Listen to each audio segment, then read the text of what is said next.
끝까지 봐야 진짜가 보입니다. 끝까지 간다 드라마 시작합니다. 서울 강남의 한 유명 호텔. 화려한 샹들리에가 빛나는 연회장에 사람들이 하나둘 모여들었다. 오늘은 특별한 날이었다. 어린 손주의 첫 돌잔치가 열리는 날이었기 때문이다. 그런데 이 축제 같은 분위기 속에서 한 할머니의 인생이 송두리째 무너지려 하고 있었다는 걸 그때는 아무도 몰랐다. 안녕하세요. 저는 정혜숙입니다. 올해 72살이에요. 제 요리 인생 50년의 자부심이 며느리의 카메라 앞에서 구시대의 쓰레기로 내팽개쳐진 그날을 잊을 수 없습니다. 그 순간 저는 결심했죠. 더 이상은 당하지 않겠다고 말이에요. 그날은 제 손주 민준이의 첫 돌잔치였습니다. 며느리가 몇 달 전부터 준비한 성대한 잔치였어요.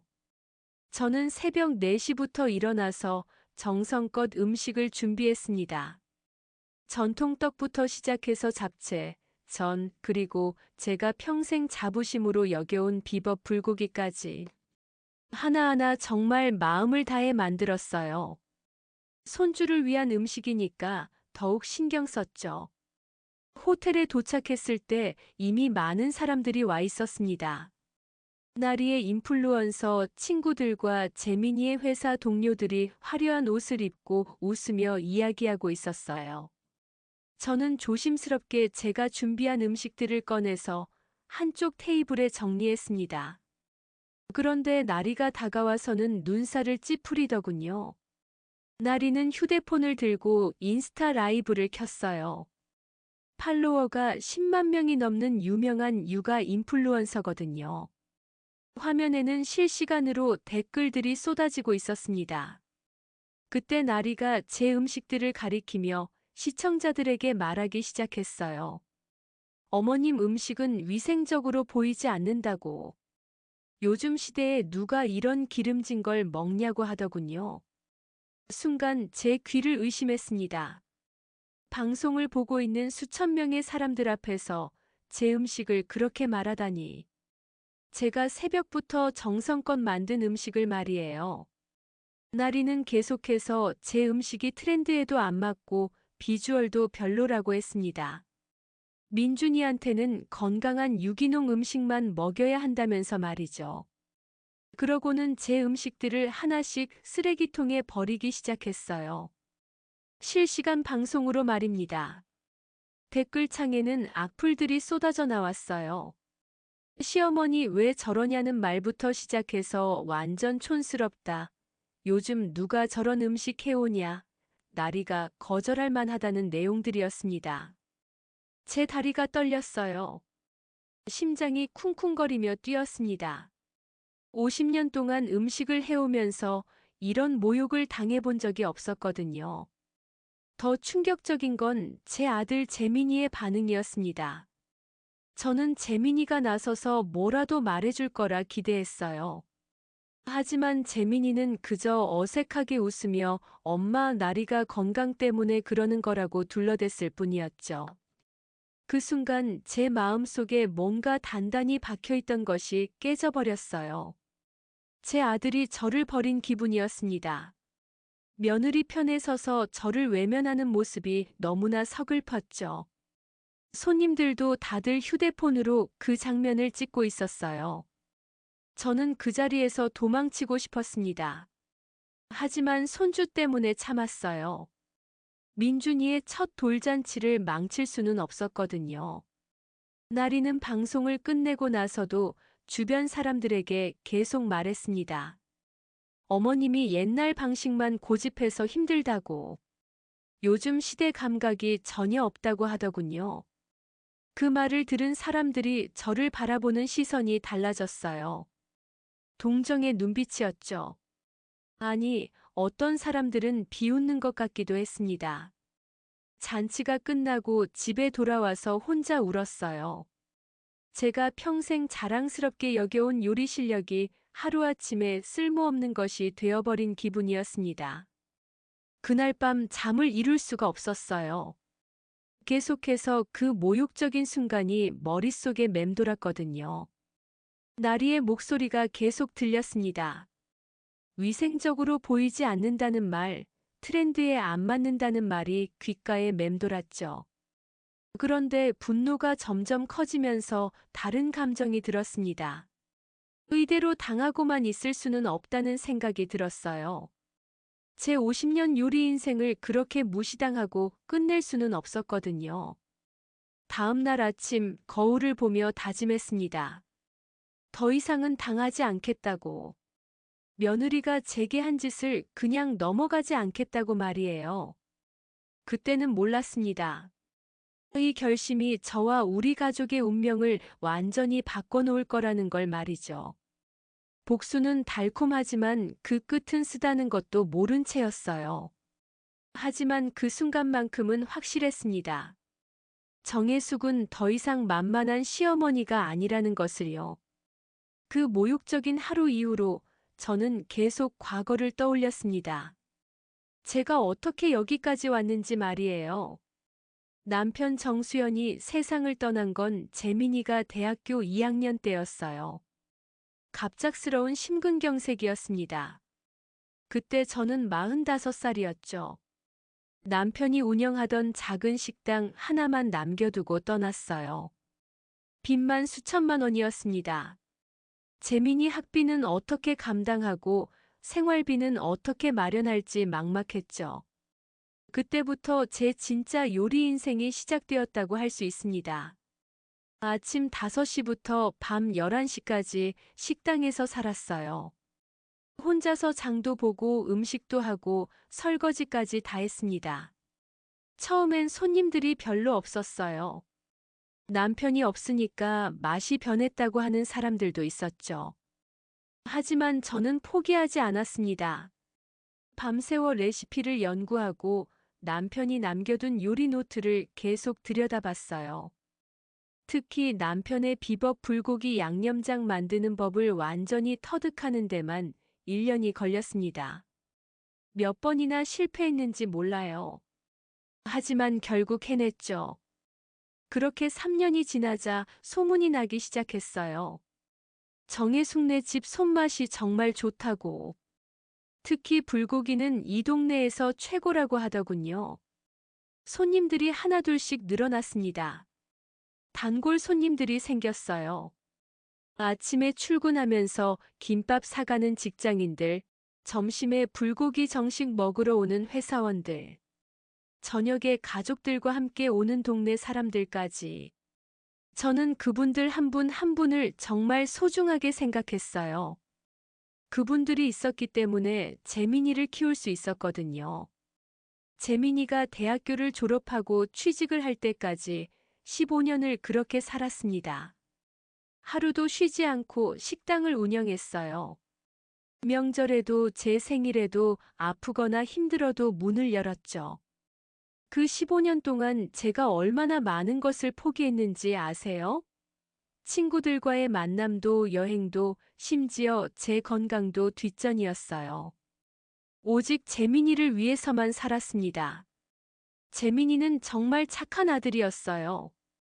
대학교 다니면서도 아르바이트를 해서 용돈을 벌었고 방학 때는 식당 일을 도와주기도 했습니다. 엄마가 힘들어하는 모습을 보면서 자랐으니까 효성도 각별했죠.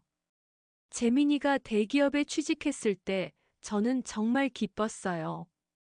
드디어 제 아들이 성공했구나 싶었습니다. 그동안의 고생이 보람으로 돌아온 느낌이었어요.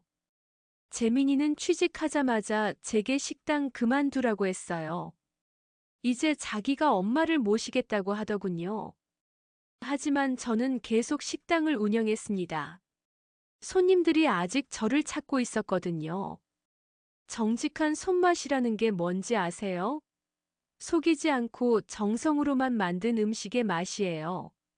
저는 절대 냉동 재료를 쓰지 않았습니다. 매일 새벽에 시장에 가서 신선한 재료만 골라왔어요. 양념도 시중에서 파는 걸 쓰지 않고 직접 만들었어요. 불고기 양념장은 특히 더 그랬죠. 남편이 남겨준 레시피에 제 나름의 비법까지 더해서 완성한 맛이었으니까요. 손님들은 제 음식을 정말 좋아해 주셨어요. 이 동네 떠나면서 가장 그리울 게 정혜숙네 집 음식이라고 하는 분들도 있었습니다. 그런 말을 들을 때마다 제 가슴이 뿌듯했어요. 음식만큼은 누구에게도 꿀리지 않는다는 자부심이 있었습니다. 50년 동안 쌓아온 노하우와 경험이 있었거든요. 그 자부심이 제 삶의 전부였어요. 그런데 그 자부심이 며느리 손에서 하루아침에 무너져 버렸습니다. 구시대의 쓰레기라는 말 한마디에 말이죠. 재민이가 나리를 처음 데려왔을 때만 해도 좋았어요. 예쁘고 똑똑한 며느리를 얻은 것 같아서 기뻤습니다. 나리는 대학교에서 미디어학을 전공했고 졸업 후에는 마케팅 회사에서 일했어요. 요즘 말로 하면 인플루언서 일을 시작한 거였죠. 처음엔 팔로워가 몇천 명 정도였는데 점점 늘어났습니다. 결혼 초기에는 나리가 제 요리도 좋아한다고 했어요. 어머님 손맛이 정말 좋다면서 레시피도 배우고 싶다고 하더군요. 그때는 정말 기뻤죠. 하지만 민준이를 낳고 나서부터 달라졌어요. 육아 인플루언서로 본격 활동을 시작하면서부터였습니다. 나리는 민준이를 키우는 모든 과정을 콘텐츠로 만들었어요. 이유식 만들기부터 시작해서 놀이법, 교육법까지 전부 영상으로 찍어서 올렸죠. 그러면서 점점 제 방식과 충돌하기 시작했습니다. 제가 민준이에게 뭘 해주려고 하면 나리가 막았어요. 시어머니 방식은 구식이라면서 말이죠. 민준이가 돌이 지나서 걸음마를 시작할 때도 그랬어요. 제가 민준이 손을 잡고 걷는 연습을 시켜주려고 하니까 나리가 말렸습니다. 요즘은 아이가 스스로 걸을 때까지 기다리는 게 맞다고 하더군요. 이유식도 마찬가지였어요. 제가 정성껏 쓴 미음을 가져다 주면 나리가 받지 않았습니다. 유기농 재료로 만든 시판 이유식이 더 안전하다고 했어요. 그럴 때마다 속이 상했지만 참았습니다. 젊은 엄마니까 나름의 방식이 있겠지 생각했어요. 시대가 바뀌었으니까 제가 맞춰야 한다고 여겼죠. 하지만 나리의 태도는 점점 더 건방져졌어요. 제가 뭘 말하면 일단 반박부터 했습니다. 시어머니는 육아에 대해 모른다는 식으로 말하더군요. 특히 나리가 방송에서 저를 언급할 때가 제일 속상했어요. 구식 시어머니 때문에 스트레스 받는다고 팔로워들한테 털어놓는 거였습니다. 시어머니가 자꾸 간섭한다. 요즘 육아법을 전혀 모른다. 옛날 방식만 고집한다는 내용들이었어요. 그런 방송을 보는 팔로워들은 나리한테 위로의 댓글을 달아주고 저는 악역으로 만들어버렸죠. 재민이한테 이야기해도 소용없었어요. 재민이는 회사 일이 너무 바빠서 집안일에는 신경을 못 쓰는 상황이었거든요. 게다가 나리가 방송으로 돈을 벌어오니까 더욱 나리 편을 들었습니다. 저는 점점 집안에서 투명인간 취급을 받기 시작했어요. 민준이를 보러 가도 나리가 싫은 티를 내더군요. 아이가 할머니랑 너무 친하면 안 된다는 식으로 말했습니다.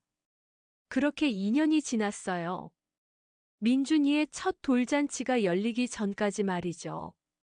그동안 저는 계속 참고 견뎠습니다. 손주를 위해서라면 뭐든지 할 수 있다고 생각했어요. 며느리가 아무리 못되게 해도 가족이니까 이해해야 한다고 여겼죠. 하지만 그 돌잔치에서 일어난 일은 제 참을성의 한계를 넘어선 것이었습니다. 민준이의 첫 돌잔치 이후 한 달 뒤에 더 큰 사건이 터졌어요. 민준이 생일 파티에서 말이죠.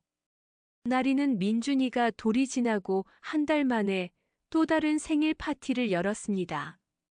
이번에는 집에서 하는 소규모 파티였는데 인플루언서 친구들만 초대했어요. 저도 당연히 참석한다고 생각했지만 나리가 어머님은 오시지 않으셔도 된다고 했습니다. 젊은 엄마들끼리만 하는 모임이라면서 말이죠. 하지만 저는 가고 싶었어요. 손주 생일인데 할머니가 빠질 수는 없잖아요. 그래서 몰래 준비를 해서 깜짝 방문하기로 했습니다. 민준이를 위해 특별히 아기용 미니 케이크를 만들었어요. 설탕 대신 천연꿀을 넣고 밀가루도 유기농으로 써서 정말 정성스럽게 만들었습니다. 재민이네 집에 도착했을 때 이미 파티가 한창이었어요. 나리의 인플루언서 친구들 5명이 와 있었고 전부 카메라를 들고 촬영하고 있었습니다. 저는 조용히 들어가서 제가 만든 케이크를 내놨어요. 민준이를 위해 할머니가 직접 만들어 온 특별한 케이크라고 설명했습니다. 그런데 나리의 반응이 차가웠어요. 어머님, 미리 말씀 안 드렸나요? 오늘은 촬영이 있는 날이라고 하더군요. 저는 당황했지만 괜찮다고 했어요. 구석에 조용히 앉아 있겠다고 말했습니다.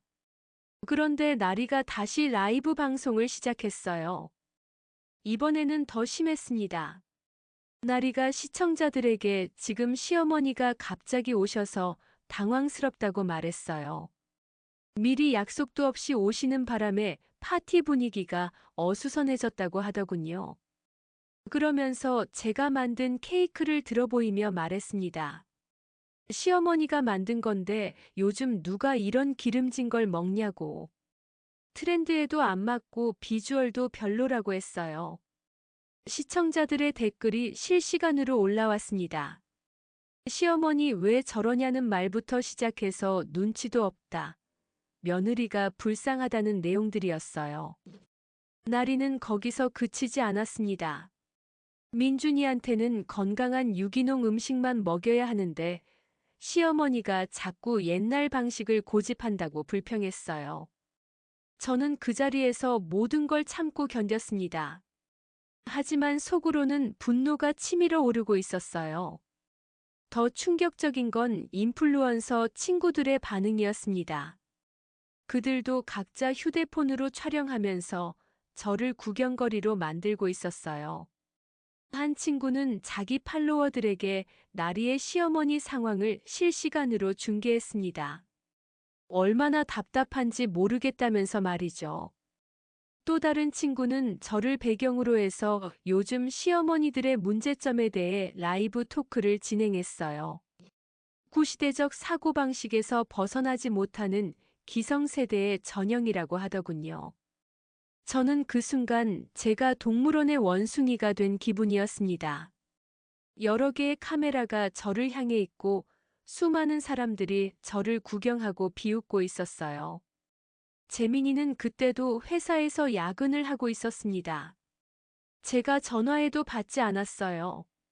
나중에 알고 보니 나리가 미리 재민이한테 말해서 오늘은 집에 오지 말라고 했더군요. 파티가 끝나고 집에 돌아와서 저는 처음으로 복수를 생각했습니다. 이런 식으로 당하고만 있을 수는 없다는 생각이 들었어요. 그날 밤 인터넷을 검색해 보니 나리의 방송 영상들이 여러 곳에 퍼져 있었습니다. 저를 조롱하는 댓글들이 수백 개씩 달려 있었어요. 그 중에서 가장 충격적인 댓글이 있었습니다. 저런 시어머니 때문에 며느리가 우울증 걸리겠다는 내용이었어요. 그 순간 저는 깨달았습니다. 나리가 저를 이용해서 동정표를 얻고 있다는 것을 말이죠. 제가 악역이 되어야 나리가 불쌍한 며느리로 보이는 거였어요. 더 이상은 참을 수 없었습니다. 그 사건 이후로 저는 나리를 주의 깊게 관찰하기 시작했어요. 뭔가 이상한 점들이 하나둘씩 보이기 시작했습니다. 나리가 제 집에 오면 유독 부엌 쪽을 자세히 봤어요. 처음에는 그냥 며느리가 시어머니 살림살이에 관심을 보이는 거라고 생각했죠. 하지만 어느 날 이상한 일이 일어났습니다. 제가 30년 넘게 써온 요리 노트가 없어진 거예요. 그 노트에는 남편과 함께 연구했던 각종 레시피들이 적혀 있었어요. 특히 비법 불고기 양념장 만드는 법이 자세히 적혀 있었죠. 그동안 그 누구에게도 공개하지 않은 저만의 비밀이었습니다. 처음에는 제가 어디다 두었는지 잊어버린 줄 알았어요. 집안을 샅샅이 뒤졌지만 찾을 수 없었습니다. 그런데 며칠 뒤 나리의 인스타그램을 보다가 이상한 걸 발견했어요. 나리가 올린 요리 영상에서 제 양념장과 똑같은 색깔의 소스가 나온 거였습니다. 더 자세히 보니까 만드는 방법도 비슷했어요. 물론 완전히 똑같지는 않았지만 기본 베이스가 제 레시피와 거의 같더군요. 저는 바로 나리에게 전화를 걸어서 물어봤어요. 그 소스 레시피를 어디서 얻었냐고 말이죠. 나리는 자기가 직접 연구해서 만든 거라고 했습니다. 인터넷에서 여러 레시피를 찾아보고 조합해서 만든 거라고 하더군요. 하지만 저는 확신했어요. 분명히 제 노트를 본 게 틀림없다고. 그 특유의 단맛과 감칠맛은 제 비법 없이는 절대 낼 수 없는 맛이었거든요. 며칠 뒤에 더 충격적인 사실을 알았습니다. 나리가 자기만의 소스 브랜드를 론칭한다는 소식이었어요. 나리는 팔로워들에게 공지했습니다. 자신이 오랫동안 연구해온 비밀 소스를 드디어 제품화한다고. 한정판으로 먼저 출시해보겠다고 하더군요. 그 소스의 이름이 나리만의 특별한 양념장이었어요. 그런데 설명을 보니까 제 불고기 양념장과 너무나 비슷했습니다. 저는 그제서야 나리의 속셈을 알아챘어요. 처음부터 제 레시피를 노리고 있었던 거였습니다. 나리는 제게 요리를 배우고 싶다고 했을 때부터 계획하고 있었던 거예요. 시어머니의 50년 노하우를 자기 것으로 만들어서 사업에 이용할 생각이었던 거죠. 더 알아보니까 나리가 이미 상표 출원까지 해둔 상태였어요. 제 레시피로 만든 소스를 자기 이름으로 등록한 거였습니다. 그때 저는 정말 분노했어요. 50년 동안 제가 연구하고 발전시켜온 레시피를 도둑맞은 기분이었습니다. 더 억울한 건 그 레시피가 남편과의 추억이 담긴 소중한 것이었다는 점이에요. 남편이 살아있을 때 함께 연구했던 마지막 작품이었거든요. 나리는 그런 의미도 모른 채 단순히 돈벌이 수단으로만 생각하고 있었어요. 제 인생이 담긴 레시피를 그냥 상품으로 취급하고 있었습니다. 저는 그날부터 본격적으로 계획을 세우기 시작했어요. 나리에게 당한 것을 그냥 넘어갈 수는 없었거든요. 하지만 섣불리 움직일 수는 없었습니다. 나리가 이미 상표까지 출원해둔 상황에서 제가 할 수 있는 게 뭐가 있을까 고민했어요. 그런데 한 가지 다행인 점이 있었습니다. 나리가 제 노트를 가져갔지만 그 노트가 전부는 아니었어요. 진짜 핵심 비법은 따로 있었거든요. 제가 평생에 걸쳐 완성한 진짜 레시피는 따로 보관하고 있었습니다. 나리가 가져간 건 일부분에 불과했어요. 이제 전쟁이 시작된 거였습니다. 저는 먼저 제 오랜 친구 정성호를 찾아갔어요. 성호는 정년 퇴직한 의사였는데 법률 공부도 좀 한 사람이었습니다. 성호한테 제 상황을 자세히 설명했어요. 며느리가 제 레시피를 훔쳐서 자기 브랜드로 만들려고 한다고 말했죠. 성호는 제 이야기를 듣더니 바로 변호사 한 분을 소개해 줬어요.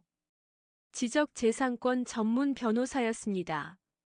변호사를 만나서 상담을 받아보니까 희망이 보이기 시작했어요. 나리가 제 레시피를 무단으로 사용했다는 걸 증명할 수 있다면 법적으로 대응할 수 있다고 했습니다.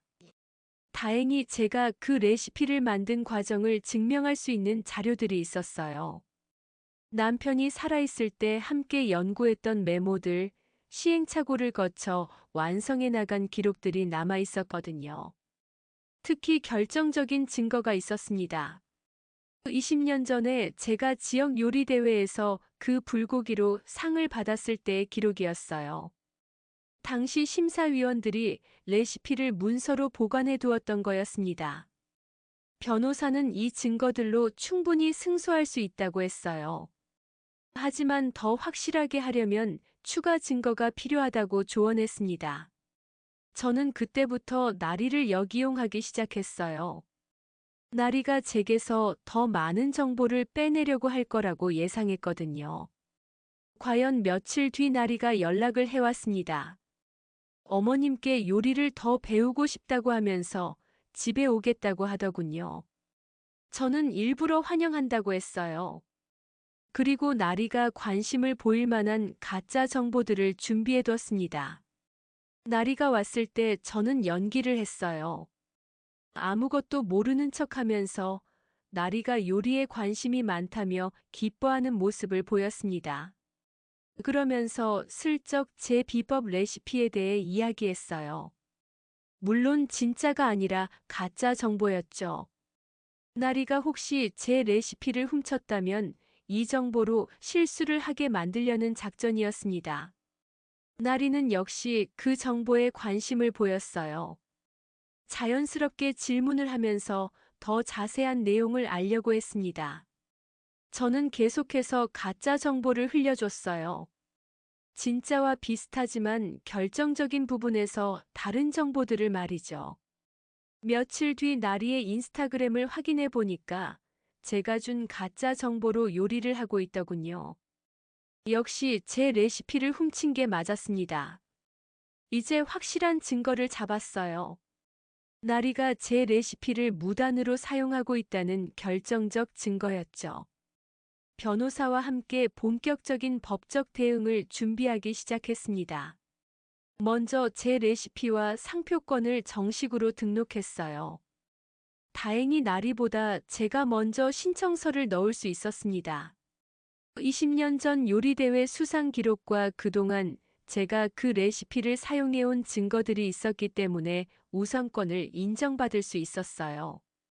그 다음에는 나리의 움직임을 더 자세히 파악하기 시작했습니다. 나리가 언제 제품을 출시할 계획인지, 어떤 방식으로 마케팅할 건지 알아봤어요. 나리는 자기 팔로워들에게 곧 특별한 발표가 있을 거라고 예고하고 있었습니다. 한정판 소스를 출시하면서 대대적인 라이브 방송을 할 거라고 하더군요. 저는 그날을 기다렸어요. 나리가 스스로 함정에 빠져들어가는 날을 말이죠. 드디어 그날이 왔습니다. 나리가 자기 브랜드 신메뉴 출시 이벤트를 대대적으로 생중계하는 날이었어요. 나리는 며칠 전부터 팔로워들에게 예고했습니다. 자신이 오랫동안 연구해온 비밀 소스를 드디어 공개한다고.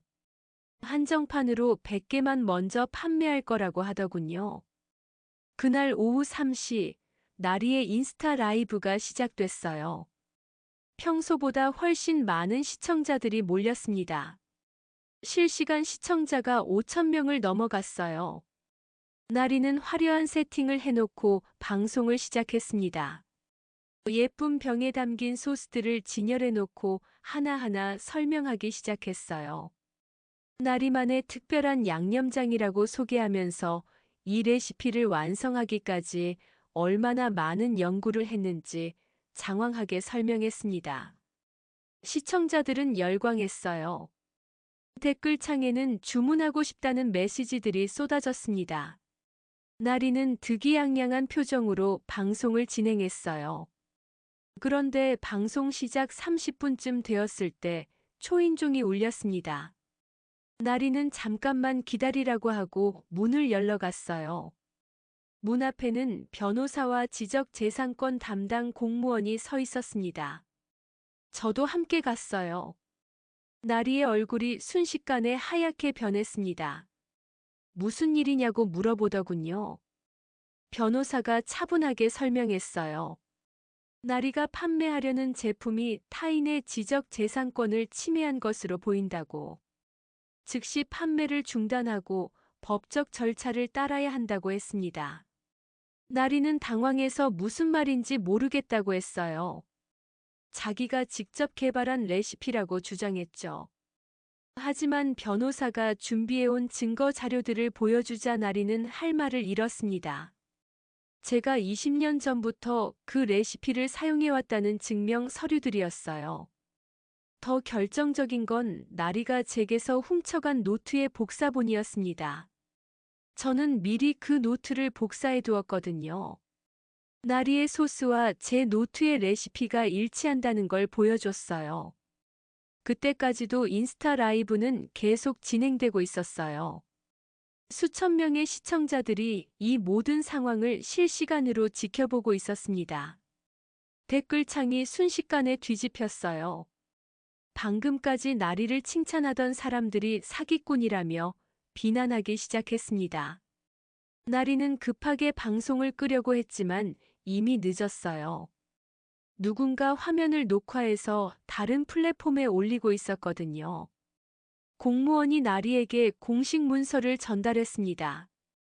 지적재산권 침해 혐의로 고발되었다는 내용이었어요.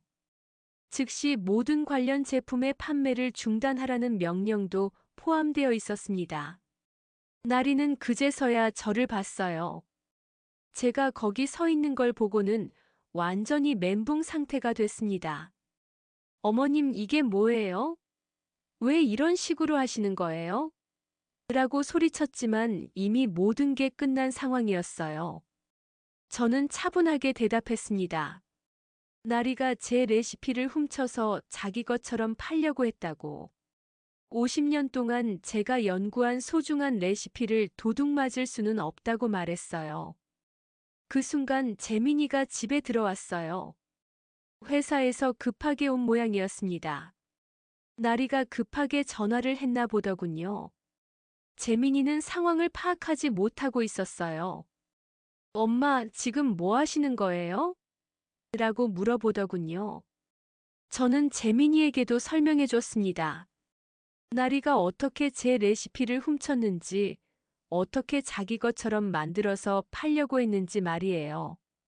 재민이는 처음엔 믿지 않으려고 했어요. 아내가 그럴 리 없다고 했죠. 하지만 변호사가 보여준 증거들을 보고 나서는 할 말을 잃었습니다. 인터넷에서는 이미 난리가 났어요. 나리의 사기 행각이 실시간으로 퍼지고 있었습니다. 사기꾼 인플루언서라는 해시태그까지 생겼어요. 나리의 팔로워들은 분노했습니다. 그동안 나리를 믿고 따라왔는데 배신감을 느낀 거죠. 언팔로우가 쏟아지기 시작했어요. 더 심각한 건 나리가 그동안 판매했던 다른 제품들도 의심받기 시작했다는 점이었습니다. 혹시 다른 것들도 표절한 게 아니냐는 의혹이 제기됐어요. 나리는 완전히 무너졌습니다. 바닥에 주저앉아서 울기 시작했어요. 자기 인플루언서 생활이 끝장났다고 하더군요. 재민이도 충격을 받은 모습이었어요. 자기 아내가 어머니한테 그런 짓을 했다는 걸 믿을 수 없어 하고 있었습니다. 저는 그 모습을 보면서 복잡한 감정이 들었어요. 통쾌하긴 했지만 동시에 씁쓸하기도 했습니다. 결국 우리 가족이 이렇게 된 걸 보니까 마음이 아프더군요. 하지만 나리가 먼저 선을 넘었으니까 어쩔 수 없었어요. 그 사건 이후로 우리 집은 완전히 달라졌어요. 나리는 집에 들어박혀서 나오지 않았고 재민이는 회사와 집을 오가기만 했습니다. 나리의 인플루언서 활동은 완전히 끝났어요. 팔로워가 10만 명에서 3천 명으로 줄어들었고 그마저도 계속 줄어들고 있었습니다. 그동안 나리와 함께 활동하던 인플루언서 친구들도 모두 등을 돌렸어요. 나리와 연관되면 자기들도 피해를 볼까봐 걱정하는 모양이었죠. 재민이는 저에게 말했어요. 엄마가 너무 심하게 한 게 아니냐고. 가족끼리 이렇게까지 할 필요가 있었냐고 하더군요. 하지만 저는 후회하지 않았어요. 나리가 제게 한 일을 생각하면 당연한 결과라고 여겼습니다. 법적 절차는 제가 완전히 승리했어요. 나리는 제게 손해배상까지 해야 하는 상황이 됐습니다. 그동안 제 레시피로 벌어들인 수익을 모두 돌려줘야 했어요. 통쾌했습니다. 정말로 속이 시원했어요. 그동안 당했던 모든 모욕과 치욕이 한순간에 갚아진 기분이었죠. 하지만 시간이 지나면서 다른 감정이 들기 시작했어요. 복수에 성공했지만 뭔가 공허한 느낌이었습니다. 우리 가족이 완전히 망가져 버렸거든요. 재민이는 저와 나리 사이에서 힘들어했고 무엇보다 민준이가 가장 큰 피해를 봤어요.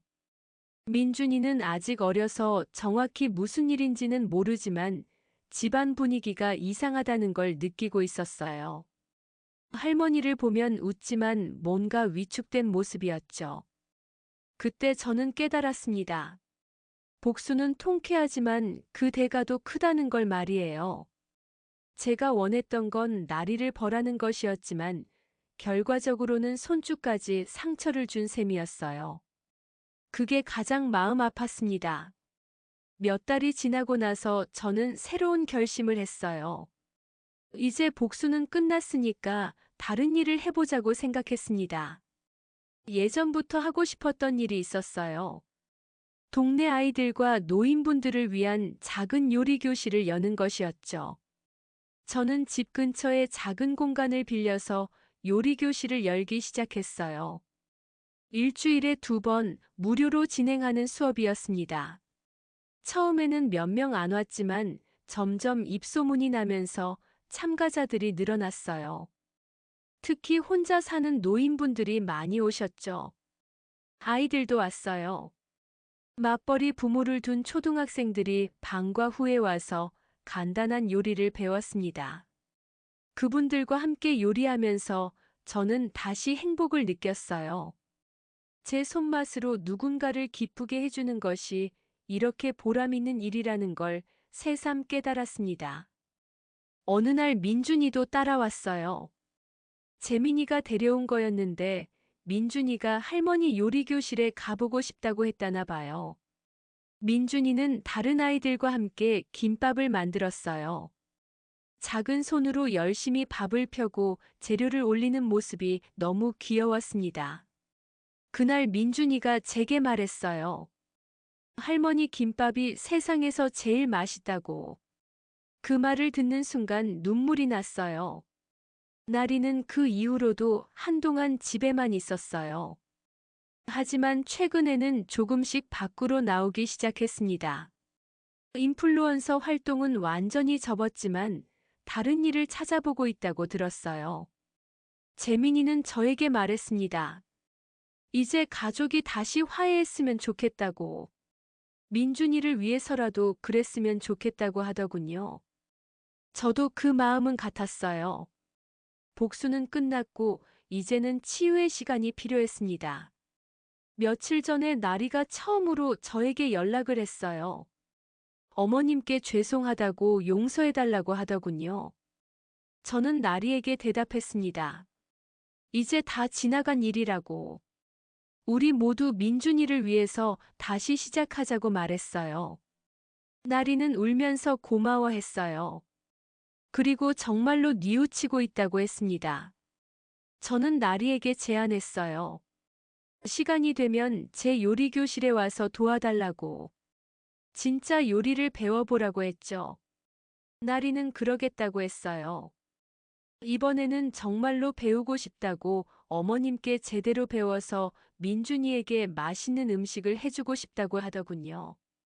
복수는 통쾌했지만 결국 남는 건 사랑이었습니다.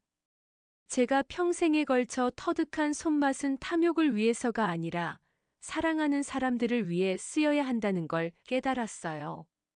이제 저는 다시 제 손맛으로 누군가의 마음을 채우며 살아가려 합니다. 복수보다 더 값진 것이 무엇인지 알게 되었거든요. 민준이가 자라서 할머니의 요리를 그리워할 때, 그때는 사랑으로 만든 음식의 맛을 기억하게 해주고 싶어요. 미움이 아닌 사랑으로 말이죠. 그것이 제가 50년 요리 인생을 통해 얻은 마지막 깨달음입니다.